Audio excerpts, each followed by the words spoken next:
Hey everybody, it's Mike Frieder here with On-Call Compliance Solutions, and I'm back with another compliance tip of the week. Today we're talking about me passing my CMMC Certified Assessor exam. Yay! Because I did that yesterday.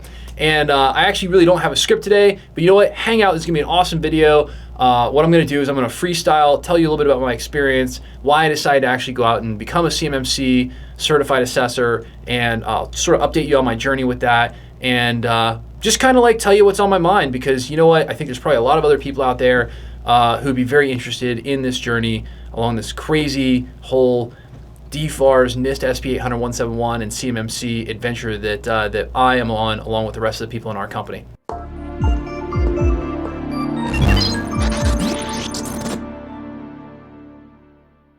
So hey, if you're a defense contractor who's feeling overwhelmed, tired, and alone, sad, trying to understand all of this DFARS, NIST SP 800-171, and CMMC compliance stuff, I've got great news for you. You found your home here at On-Call Compliance Solutions, where we can help you transform into your company's on-call compliance hero.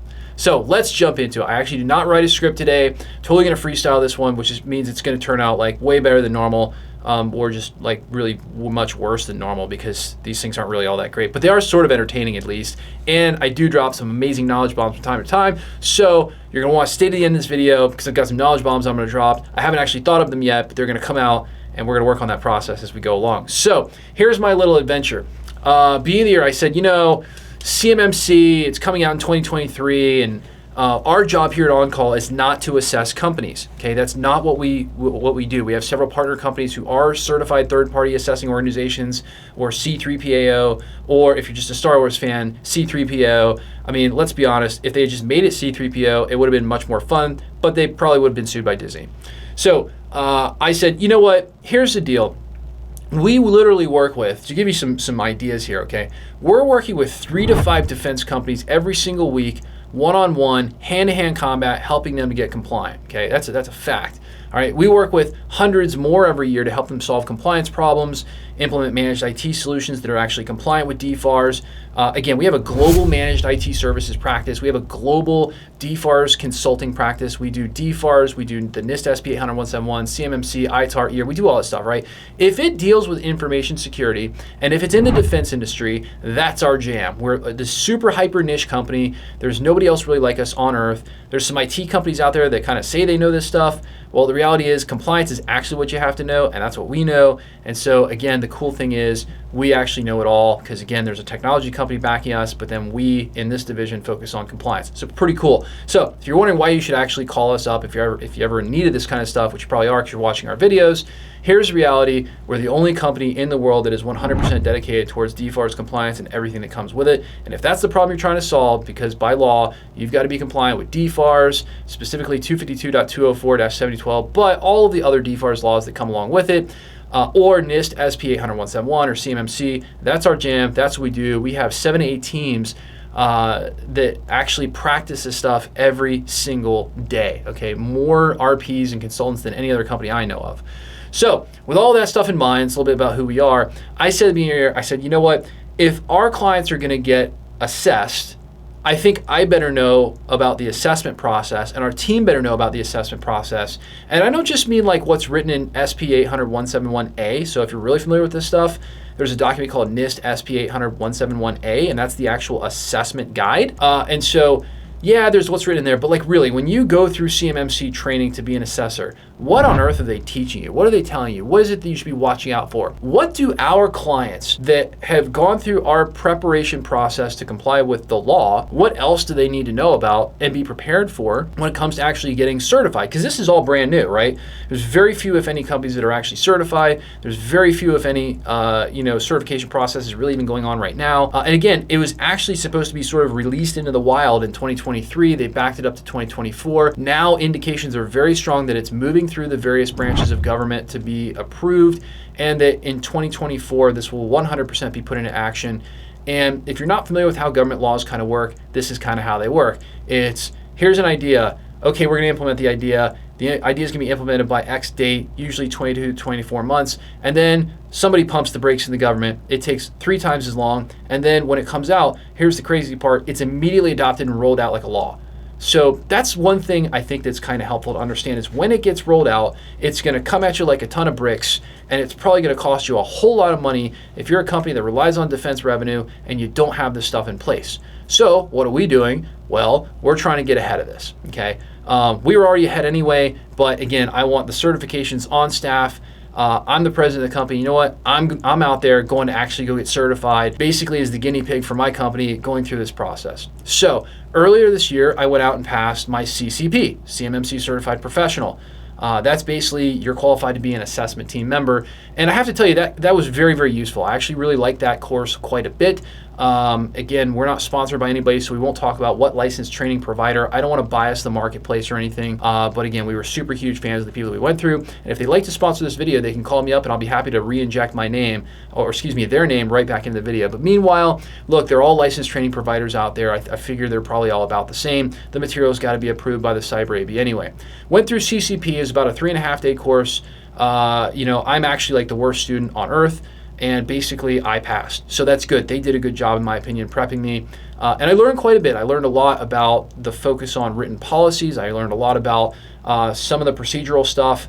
It didn't really alter our preparation process a whole lot, other than we came up with a couple of extra policies to add to our package and update our clients with. CCP, I really learned a lot in that program, and I think it was a pretty good one. I think it's a good one to take because finally in that program they start talking about what's actually required to meet the controls.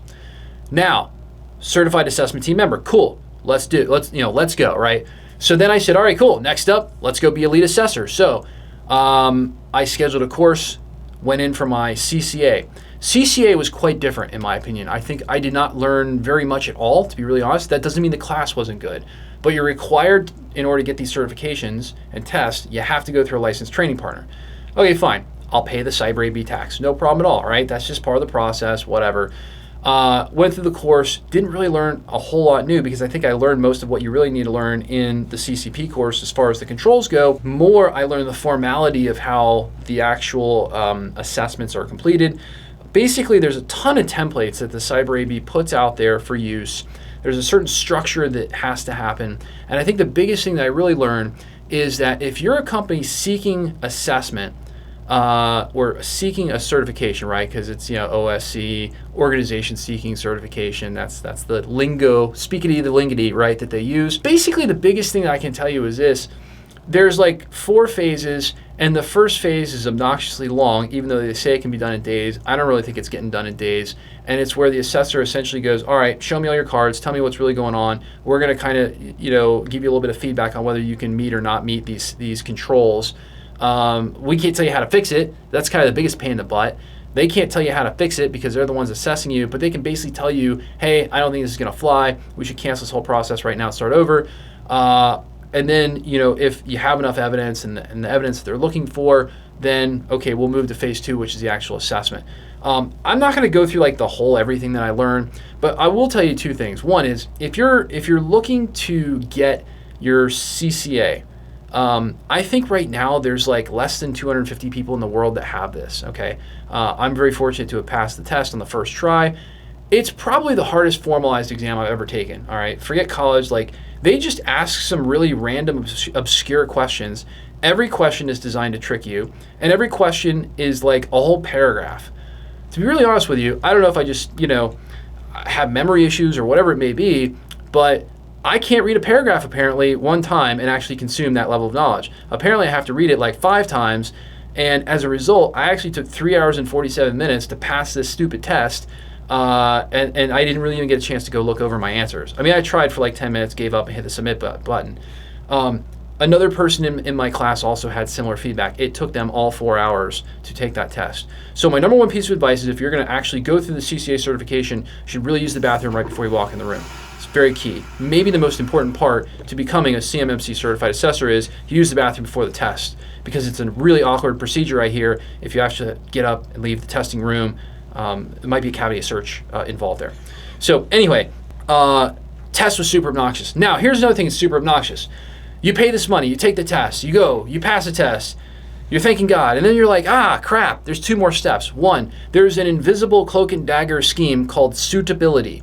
That's where the government makes you oddly sign forms as if you're becoming a federal employee. I don't understand it. It doesn't make any sense to me, but it somehow allows them to do a really advanced background check. Now, I had mine beginning in April. My checkbox in the CyberAB portal still tells me that I haven't passed suitability. But interestingly, a lot of the people that were involved in the background check that I had to list as people who knew me say that like they had already been contacted and stuff. I don't really know. The CyberAB, and this is really super awkward, the CyberAB is basically like, oh, well, it goes to the DoD, and basically DoD goes, it's a black box, we're not going to tell you what happens here, but basically we'll let you know when we're done. That's pretty frustrating, right? Like if you have a supply and demand issue, which is exactly what's going on in the defense industry right now, and you need more assessors, don't make don't make the process complicated. I just think that's really silly. But I say silly stuff sometimes myself, and maybe you think I'm silly. But anyway, it's kind of annoying. I'm still in that process. Second thing you have to do, which I think is even more silly, is they say that you have to actually experience 3 assessments. So you have to be an assessment team member 3 times, and then you can get your certification, like you know what you're doing and you're able to lead. Now, I don't think that's really the worst idea. The worst idea is that they make this requirement and have absolutely no information on how in the world I'm supposed to do that. That doesn't make any sense. Sorry, CyberAB, you need to do better. All right, love you guys over there. Shout out to John Haney. He's the only guy that answers emails over there. I love you, John Haney. But I'm just going to tell you guys, the bottom line is really simple. You just need a better process. Sorry. And if you're one of the people like me who's going through this process, maybe you're an early adopter, or maybe you're, again, I don't know, for whatever reason you decide this is a really great line of work to go into. I don't know about that.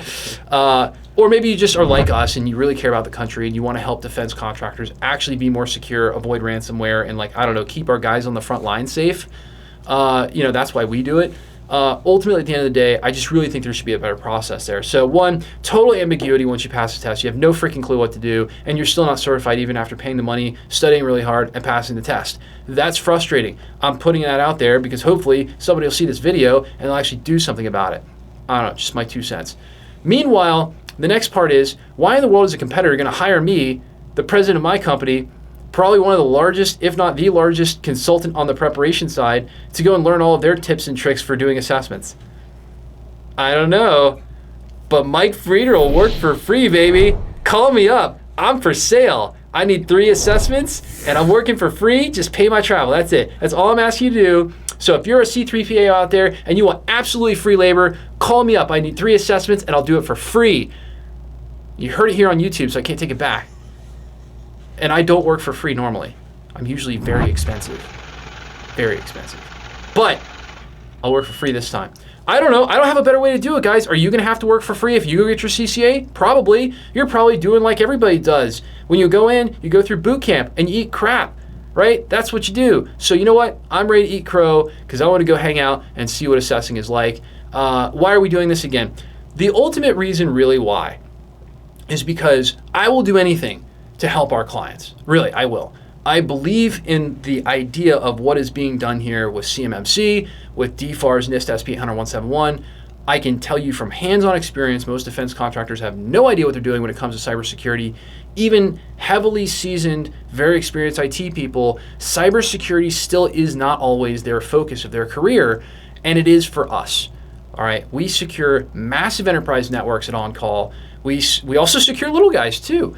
We also deal with the nasty disaster recovery that follows ransomware and other really nasty, kinds of attacks. And ultimately, at the end of the day, we just feel like we're extremely well suited for this kind of work. We want to help. We want to be a part of the mission, and we just think it's that important. So from our perspective, I get it. You can go out there and you can pay $5,000 or whatever it is to be an RPO, which doesn't mean anything. It literally means nothing. It means you paid a bunch of money to get a little 3-digit thing by your name. Honestly, I'm really not that into it, but I do think it's worthwhile for us to understand what's behind this assessment process. I hope this video has been at least somewhat educational about what you will experience if you decide to go down this really crazy road. I do think that, again, the companies in the defense industry need help. They need people to watch out for them because they are under constant attack from our enemies. And it's not like running a typical small to mid-sized business. There's heavy cybersecurity requirements. And again, most people just don't understand that. So I think that's really all I have to say in this video, other than, hey, pretty cool, I passed an exam and it gets me nothing. And I got a couple more steps to go, and I always like to try to keep our audience updated. Meanwhile, we have a ton of RPs, CCPs on staff here at On Call. If you're struggling with compliance and you could use help, definitely reach out to us and give us a shout, because, hey, at On Call, we take defense contractors just like you who've had this DFARS, NIST, CMMC, ITAR, and EAR information security compliance stuff dropped into your laps like a seagull on a sunny day, and we teach you how to level up and be a proper on-call compliance hero for your company, eliminating gaps, gray areas, and getting this solved, all while showing you how to leverage compliance as your secret weapon to land more defense work with higher profit margins. And by the way, at the end of the day, I know you're a for-profit business if you're in the defense industry in America. Hey, so am I. And you know what I love? More defense work with higher profit margins. It's my favorite subject to teach our clients, okay? That's what becoming an on-call compliance hero can do for you. And if you're looking for more help getting compliant, our compliance experts are always on call for you. You can visit cmmccompliancesecrets.com. If you're really, really, really stubborn and you want to try to do this on your own, check out oncallacademy.com. That's our new do-it-yourself site. Okay, it's brand new, just came out here in the last couple weeks. We literally put all of our knowledge, all of our brains, we dumped it into a giant online course and put it with all of our materials we use in our big-time expensive consultations. Not that our consultations are really that expensive. We're actually one of the cheapest ones usually in the bid process. But ultimately, at the end of the day, it's all there. It's all there for the taking, baby. You can buy it and you can do it at your own pace if that's your jam. Honestly, if it was me, I just want the experts to come in and get it done for me. So that's cmmccompliancesecrets.com. Or again, you can check out oncallacademy.com. If you're stubborn, pig-headed, you want to do it yourself. If you love the content we're putting out here for you, help us out with a big thumbs up on that like button, or even better, smash the subscribe button to get the latest compliance content as soon as our compliance nerds roll it out. Hey, that's me, I know. And all the people behind the camera, shout out to them, they do an awesome job. Until the next compliance tip, my friends, stay safe and secure out there, and hit us in the comments below to let us know what you'd like to know more about when it comes to information security and compliance. And if you haven't subscribed to this channel, first off, I don't know what's wrong with you, but I know there's about 58,000 of you every month that haven't done it yet, so you know what? Check this out. We're almost at 1,000 subscribers. I'm super stoked to hit that number. It's been a goal of ours for like the last 9 months we've been doing the channel. We've got almost 100,000 views a month. So thank you for that if you're watching this video, especially the end. And I want you to hit that subscribe button. All right. Don't miss a single video from us. We're going through this right along with you. And you know, we're always throwing out those free knowledge bombs I talked about in the beginning. And I love helping you be more secure and get compliant and win more defense business. Let's do it together, and I'll see you on the next one.